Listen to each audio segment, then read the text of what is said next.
dia, queridos amigos e amigas. Bem-vindos a mais uma edição do nosso Master Coach António Sende. É com prazer que nós entramos na vossa companhia para partilharmos algumas das nossas reflexões, dos nossos produtos, das nossas criações, das nossas invenções, dos nossos escritos, enfim, de todo esse trabalho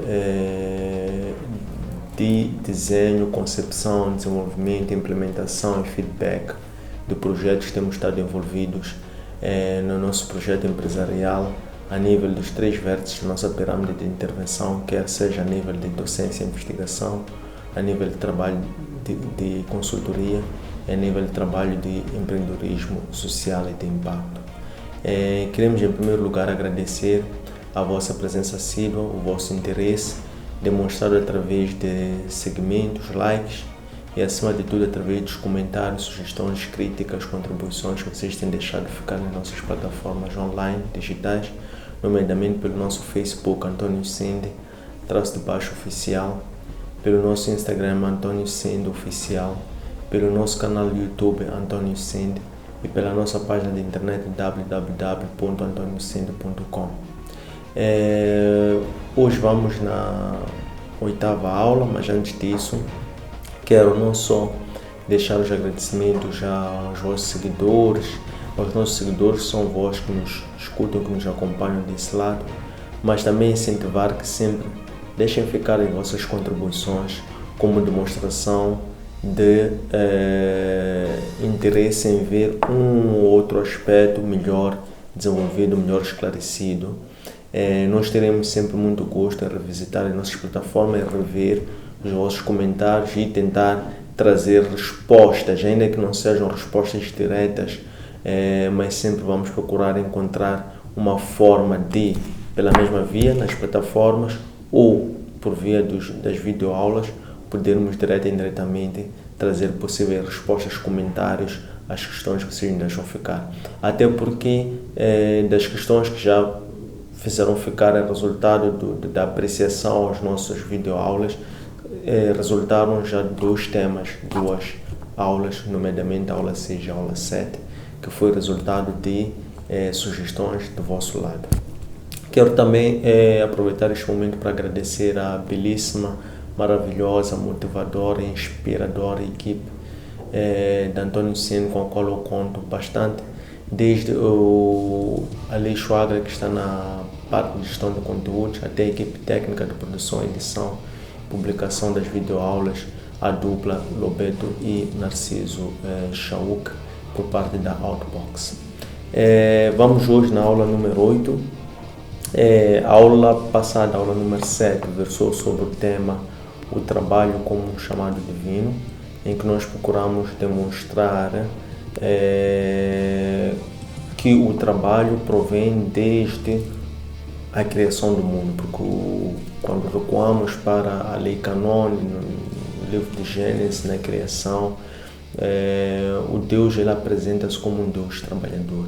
Então Deus, o Senhor que nós servimos, é por excelência um trabalhador acérrimo, rigoroso.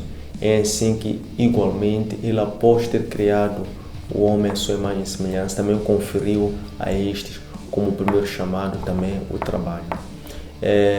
Portanto, nós discutimos o trabalho sob várias facetas, desde a lei canônica até aquilo que é o nosso entendimento sobre o trabalho e como é que uma pessoa pode trabalhar, pode se desenvolver a fim de que ele encontre um propósito de vida, identifique-se com tal e possa desenvolver competências, habilidades, soft skills, forma de ser e de estar, de forma que ele possa se alinhar com esse propósito, com esse chamado, e que ele possa desenvolver ou criar uma carreira pessoal e profissional que seja não só produtiva, mas acima de tudo possa deixar um legado para atuais e futuras gerações. A aula de hoje, que é a aula número 8, vai versar sobre o tema o empreendedorismo. O empreendedorismo é um tema muito vasto. Há diversas abordagens que possam emergir sobre este tema. Nós hoje propomos já desenvolver este tema numa abordagem do empreendedorismo como um fator ou como um catalisador do crescimento e do desenvolvimento econômico. Em termos metodológicos, iremos estruturar esta aula em duas partes, sendo que na primeira parte vamos discutir sobre o que é empreendedorismo, quais são as fases do processo empreendedor, quais são as principais competências que um empreendedor deve desenvolver e quais são, finalmente, os principais passos ou etapas para a constituição e criação de uma empresa. Na segunda parte da nossa aula de hoje, vamos ocupar-nos de desenvolver ou aprimorar sobre empreendedorismo social e empreendedorismo de impacto, que é uma abordagem, que é uma arquitetura recente do empreendedorismo que já está a dar e que alinha-se aos Objetivos de Desenvolvimento Sustentável, o qual nós também adotamos como um modelo empresarial, do qual nós nos inspiramos e seguimos como Antônio Sintra. Para já dizer que primeiro empreendedorismo é criar algo. Empreendedorismo é desenvolver um novo produto. Um empreendedor é um artista por natureza, é um inventor, é uma pessoa que tem a arte na mão e que tem a capacidade para ler. Ele alia a sua arte à capacidade de inovação, porque criar é inovar, sobretudo quando falamos de criar algo novo ou criar uma solução que, embora não seja totalmente nova, mas em termos de funcionalidade ou em termos de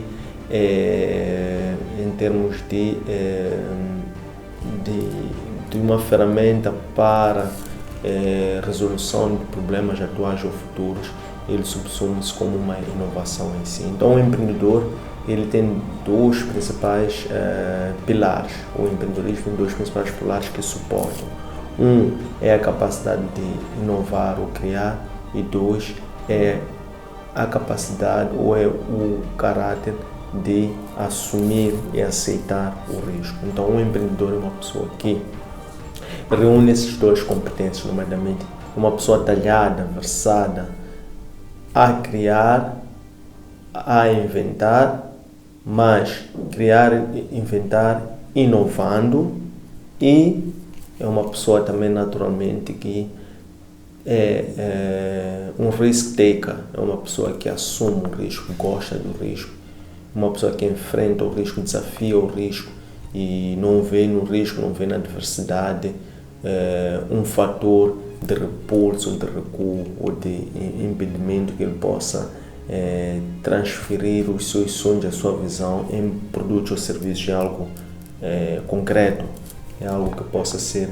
comercializável, que possa ser sinalizado como um produto no mercado de bens e serviços, como um produto que, acima de tudo, seja útil, mas também como um produto seja um fator de criação de rendimentos que possam, por sua vez, ser canalizados para a segunda parte do empreendedorismo, do negócio, que é o negócio do próprio negócio, que é a gestão dos cash flows que qualquer projeto liberta, e a partir daí enveredar pela roda de crescimento, desenvolvimento e passagem de nível após nível na escala de evolução do ciclo de vida do produto da empresa. Então, quais são os principais, ou como é que ocorre o processo empreendedor? Quais são os principais pilares ou quais são as principais fases do processo empreendedor? A primeira fase do processo empreendedor, ou o primeiro pilar do processo empreendedor, é aquilo que nós chamamos de cultura empreendedora. Então, a cultura empreendedora é toda pessoa, sendo empreendedor, que acredita que pode fazer algo, pode transformar uma competência, um saber fazer seu, que adquiriu, que aprendeu, que viu ou ouviu de alguém. Portanto, estamos a assumir que o primeiro passo para empreender é aprender. E a pessoa pode aprender fazendo, pode aprender vendo, ou pode aprender recebendo ensinamentos na forma de transferência de conhecimento e de know-how. Vamos assumir para este modelo que o aprender seja aquele aprendizado clássico, que seja através, por exemplo, de uma formação técnico-profissional ou aprender a fazer como auxiliar de alguém, de um mestre, digamos, de alguém que já sabe fazer e que admite-nos ou aceita-nos como um auxiliar ou como um aprendiz ou como um coach. Ou alguém que nós nos inspiramos ao vê-lo fazer aquilo que ele faz. Qualquer artista na sua área, na sua arte, sejam nossos progenitores, irmãos mais velhos, vizinhos, tios, há sempre alguém que nós apreciamos a forma como ele faz aquilo que faz, e isso torna-se por si um meio, uma fonte de inspiração que leva-nos a querer imitar, querer fazer igual. Então, aprendemos ou fazendo, ou vendo, ou observando, ou recebendo uma instrução formal. Então, vamos supor que este empreendedor seja, por exemplo, alguém que saiba distingue-se no seu bairro, na sua família, por exemplo, por dote ou capacidade de cozinhar, pelo tempero que usa, pelo sabor que empresta aos seus confeccionados, com um sabor superior, um sabor diferente. Pela forma como essa pessoa, por exemplo, trança os seus vizinhos, trança os seus irmãos mais novos, a forma como sabe cuidar do cabelo, enfim. O empreendedor é uma pessoa que ama, é alguém que tem muito amor para dar e que ele não se coíbe de transferir este amor que ele tem por dentro, esta paixão de querer criar, fazer algo sui generis, de suas próprias mãos, de sua própria convicção, deixar um produto, uma marca sua própria e partilhar com os outros. Então, vamos supor que vamos aqui assumir que a primeira fase do processo empreendedor é a cultura empreendedora. E esta cultura empreendedora desenvolve-se a partir de um empreendedor. Para ele ser empreendedor, ele tem que saber fazer algo. E esta cultura empreendedora desenvolve-se à medida em que ele vai assimilando e melhorando o processo daquilo que sabe fazer. E para ele tornar-se um empreendedor, ele já evolui de uma escala em que ele não só sabe fazer algo, como também ele acredita que pode transformar esse saber fazer algo num produto comercializável, num produto vendável. Então, é aqui que entra a cultura empreendedora. Quais são os traços de cultura empreendedora, os principais a nível do ciclo do processo empreendedor? Eu vou destacar dois aspectos. O primeiro é a cultura da poupança, que é acreditar e perceber que todo empreendedor precisa de ter o mínimo de recursos para poder desenvolver um protótipo de um produto, daquilo que ele entende que sabe fazer e que pode fazer a diferença no mercado.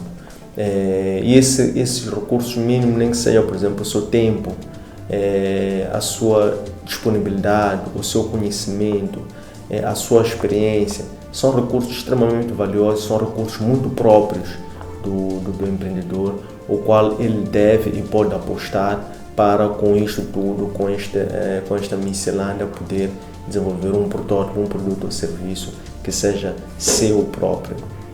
Então, este é o primeiro aspecto da cultura empreendedora, é a cultura da poupança, que é compreender que todo empreendimento exige um investimento mínimo que seja, e o primeiro investidor tem que ser o próprio empreendedor, porque se ele acredita que o seu produto é útil, é vendável, é competitivo, então ele tem que ser o primeiro a investir no seu próprio produto, no seu próprio negócio, na sua própria criação.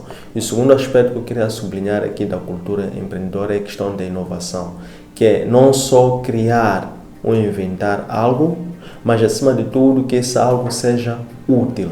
E de onde é que vem a utilidade? A utilidade deste bem, deste produto ou serviço, vem da capacidade que este produto ou serviço tem de resolver ou antecipar problemas futuros decorrentes das necessidades que o mercado ou os clientes enfrentam. Então, é criar, mas inovando, é criar algo diferente, algo diferenciado, algo que acrescenta valor ao cliente. E o cliente percepciona que isto é melhor do que o que já existe, e assim convence este cliente atual ou futuros a que possam aceitar, comprar, experimentar e assim repetir a experiência decorrente deste produto, desta inovação, desta invenção.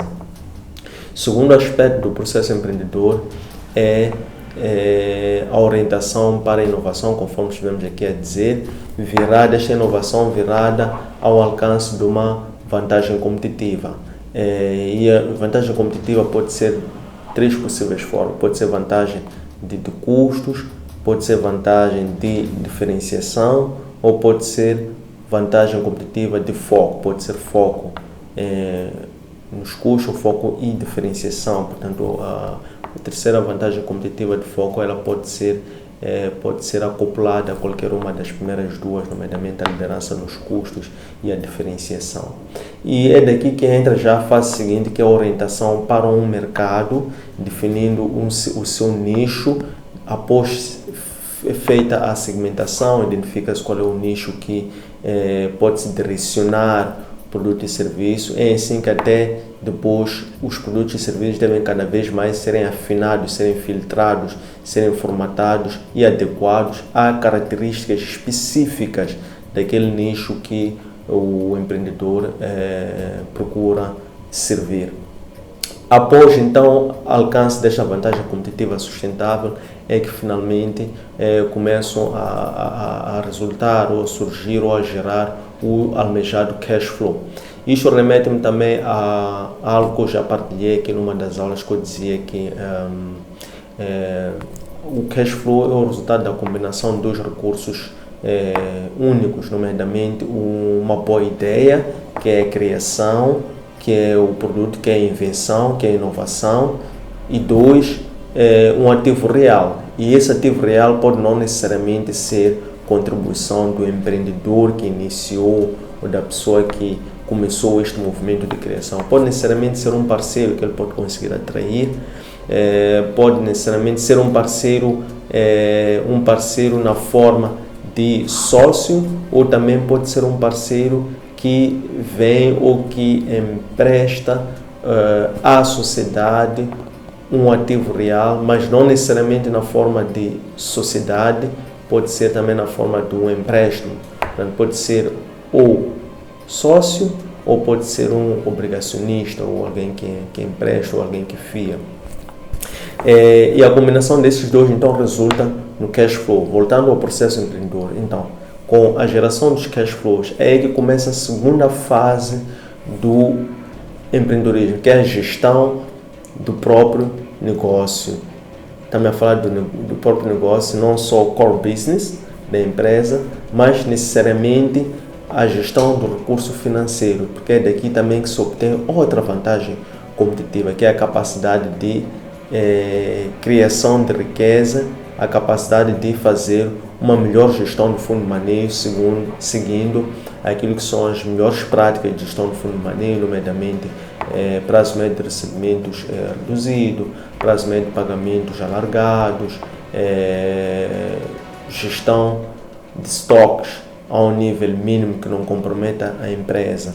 Então, a combinação desses três resulta são os fundamentos de uma boa política de gestão do fundo de manejo, que permite que a empresa possa fazer uma correta gestão e reaplicação dos cash flows que este projeto gera. E depois assim voltamos para o início, que é a cultura empreendedora, onde entra novamente a questão do hábito da poupança, porque com base nesses cash flows faz uma gestão dos cash flows com orientação para o curto, que é o lucro, e o médio e longo prazo, que é a criação de valor, permitindo assim que esses cash flows gerados possam ser reaplicados continuamente com vista ao aumento da autonomia financeira, uma melhor estrutura de capitais que seja vantajosa, permitindo que haja uma maior retenção, geração e retenção de cash flows, que por último dá maior robustez e sustentabilidade do projeto empresarial a longo prazo.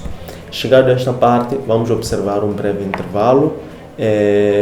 Vamos retomar a segunda parte, onde vou me ocupar de falar um pouco quais são as principais fases da criação de uma empresa, e sobre o empreendedorismo social. Obrigado, até já.